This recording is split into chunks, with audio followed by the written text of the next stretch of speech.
early afternoon, evening. What is the reason why most people who are immigrants come to live in America? It varies. It varies quite a bit. It's so hilarious when a dumbass like Ann Coulter is like, oh, the immigrants come here, they just want our welfare. The low-wage workers, more than anything else, we're just going to keep dumping more low-wage workers on the country. And that is in answer to your question. I mean, a lot of them are coming for the welfare benefits now. As Milton Friedman said, you can't have a welfare state and open borders. And we're getting a lot of that now. Well, did you know that they can't get welfare if they're undocumented immigrants? See how that works out for you. Go into a government office when you're not an American citizen, you just crossed the border, go into the office and say, can I have money, please? I'll fill out the paperwork where I need to put my social security number. I'll fucking wing it and see how it goes. Zero on the food stamp and $4 in child support. That's what I got. Yet the 50-year-old single mother who entered the U.S. by swimming across the Rio Grande has government-funded housing, medication, and $700 a month in Social Security. Well, did you know that they can't get welfare if they're undocumented immigrants? Has government-funded housing, medication, and $700 a month in Social Security. She's been on assistance for 20 years and wants others to know that help is available. When you really, really need it, go look for help before it's too late. That message is heard in Florida, For full Medicaid, where expert navigators now help clients apply online for multiple federal aid programs at the same time. See how that works out for you. Go into a government office when you're not an American citizen, you just crossed the border, go into the office and say, can I have money, please? I'll fill out the paperwork where I need to put my social security number. I'll fucking wing it and see how it goes. It doesn't work like that.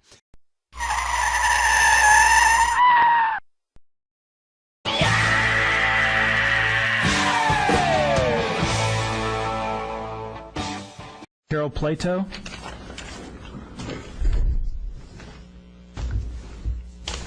And then George. Okay, welcome. Thank you, Mr. Chairman, for this opportunity and for hearing me today. I am Carol Plato. I am from Martin County, and I am Director of Corporate Business Services for Martin Memorial Medical Center. I just have a brief couple stories to tell you about. In 2001, we had a Guatemalan, an illegal patient in our hospital. He was there from 2001 until 2003. He had over $1.5 million in health care services. We forcibly returned him to his home country of Guatemala at our own cost of $30,000. You ask, why am I telling you about a case that happened in 2003? Because today that case is not over. We have spent and are spending up to $250,000 in legal fees because his family here in the United States is suing us because they think it was inappropriate for us to return this illegal patient to his home country. Currently, as of today, I have a patient from Mexico who has been in my hospital for 760 days. He has severe brain damage. He has no family, no friends. His charges to date for almost 2 years is $1.5 million. And we have contacted the Mexican consulate 4 times. We've contacted immigration, and nobody will help us return this patient to Mexico. We're even willing to spend our own $30,000 to return this patient. We can't get anyone to help us with that. In 2007, the Florida Hospital Association estimates that there was $100 million in costs for illegal patient care. That affects all of us. One of the major problems that healthcare institutions have today that you need to be aware of is ongoing care. If somebody comes into our emergency rooms, we don't turn them away. But if somebody comes into our emergency room and they have renal failure and they require dialysis, right now I have 6 patients, illegal, undocumented patients that we are seeing every 3 days for renal dialysis. For all of this that I've talked to you about, we've received no reimbursement. This obviously affects all of us in this room. Our health care costs are severely affected by this. Also would like to end with pointing out that a large percentage of the babies born at our facility are from illegal parents. Great. Thank you. I do have one quick question for Representative Shank. Sorry, I know there's a lot of speakers. Ma'am, when you know that they're illegal and they come to your hospital, do you report them to the federal authorities to come get them? We have tried, and we have been told on numerous occasions that they're only interested if a crime has been committed. And from what I understand, it seems like they're not even interested then. So the fact that they're illegal is not enough crime? Correct. Nice. Thank you. Okay. Pre-1970 immigrants made more money, bought more houses than the people who already lived here. Post-1970 immigrants, vastly poorer than the people who already live here. Well, that's just competing for resources, both for government benefits and for jobs from our own poor people. I have a response to that. All it takes is a quick Google search to find that undocumented immigrants have no access to government benefits. In fact, yes. There's a new study out in the Journal of General Internal Medicine conducted by researchers at Harvard Medical School and Hunter College, and it looked into whether or not immigrants exploit the healthcare system in America. Now, conservatives tell us yes, but the reality is not only no, but in fact the numbers show the opposite. They're bolstering the healthcare system in America. So if anything, the real moochers, the real leeches, the real parasites on the system, the people who are operating it in the red, would be all of the people that are not undocumented immigrants. So everybody else in America, all those good stand-up American citizens, man. Well, you guys are sucking more money out of the system while the undocumented immigrants are paying into the system. They're not mandated to question the person's citizenship or health insurance status, and you and I pick up the tab. I went to the emergency room, I broke my arm, local hospital where I was born, and 43 people there. No one spoke English, no one had health insurance, they had interpreters, they had free medical care. Most people weren't sick, they were just kind of headache, depression. So you know what this does, and this is why this story is so important. It just busts up the stereotype of like, you know how they are. Them lazy Hispanics come into the country and they just take our money and screw us over. That's not true. It's just not true. In my home state of California, 86, think of that number, 86 hospitals have closed. 2004 to June 30th, 2005, our gross billed charges for foreign nationals was $15 million. $15 million? $15.4 million. In this one hospital? Yes, and our payments for that total was $518,000. You know how they are. Them lazy Hispanics come into the country and they just take our money and screw us over. When I talked to the doctor, he said that very few people of the 40-something were ill, but they used him as their general practitioner. They got wonderful care. Nothing was asked of them. They didn't have to know the language. They didn't have to have any money. They didn't have to have health insurance. You and I would have to fill out paperwork. You and I would have to show proof of insurance. You and I would get stuck with the bill afterwards. And we would get stuck with the bill. That's not true. It's just not true. How many surgeries have you had, Angel? I got 2. 2? Yeah. Did you have to go to the hospital in an ambulance? No, they take me in a helicopter, take me at the UCLA hospital. So the doctor's nice to you? Oh yeah, I got a nice Chinese doctor, yeah. In fact,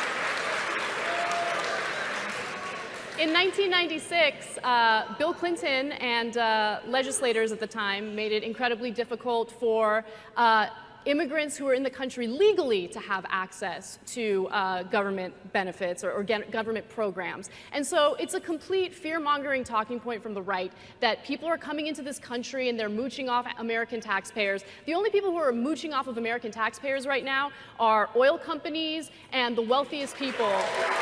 Whether or not able to pay, whether or not legal. And when you have an absurd situation like that we're doing so much for people here illegally from Mexico, and yet the more we do, the more we feel that we haven't done enough. I don't know what to say. It just creates a sense of despair. There was a conservative town that essentially deported all of their undocumented immigrants, and then they didn't have anybody to fill the fucking positions. And then when white people came and tried, they couldn't do it. They could. And look, you might, oh, that's unfair to say that.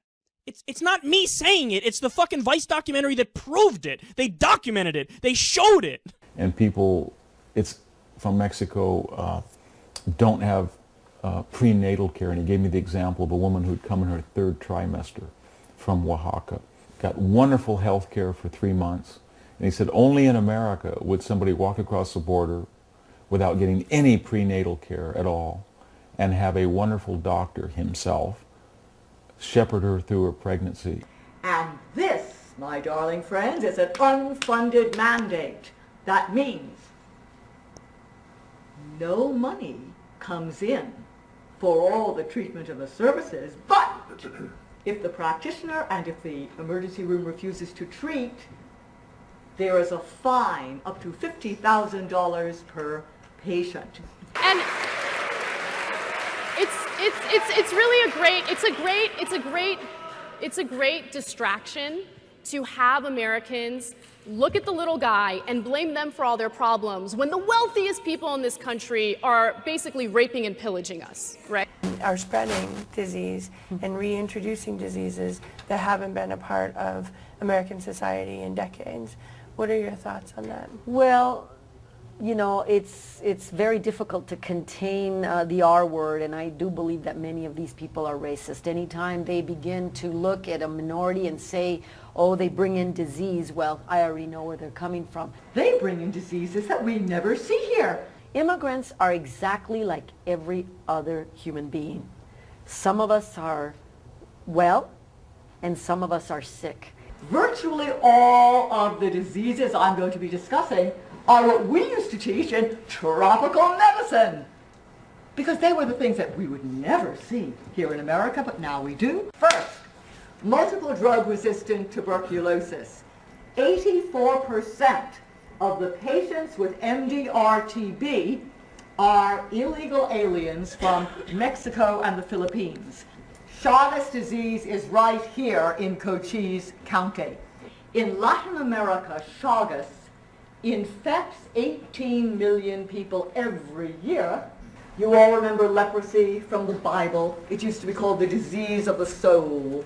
You all read about the Chi-Chi's restaurants, also again another shit disease. Literally, 3,000 people were exposed to die right outside of Pittsburgh because of illegal aliens who didn't know their bathroom etiquette, who then came into the kitchen and dealt with the salsa and also illegally imported Mexican scallions that had been fertilized with human feces. So the idea that they're taking all the government benefits, they're not. They're net paying into it. Okay, so they're keeping it afloat. And the idea that they're taking the jobs that you want, they're not. They're not. So if anything, the stereotype should be the opposite. The stereotype's like, oh, just like that Key and Peele skit where it's rednecks drinking non-alcoholic beer and they're talking about different groups of people and they say nothing but positive things. Yeah, it's like, you know how them Hispanics are. Hard working. They come in this country, they bust their ass for little pay, they keep up the social safety net, do jobs Americans don't want to do. Those are some good people there. Those are some good people. That stereotype turns out to actually be true. All the ones that conservatives think are true are bullshit, and that's a fact.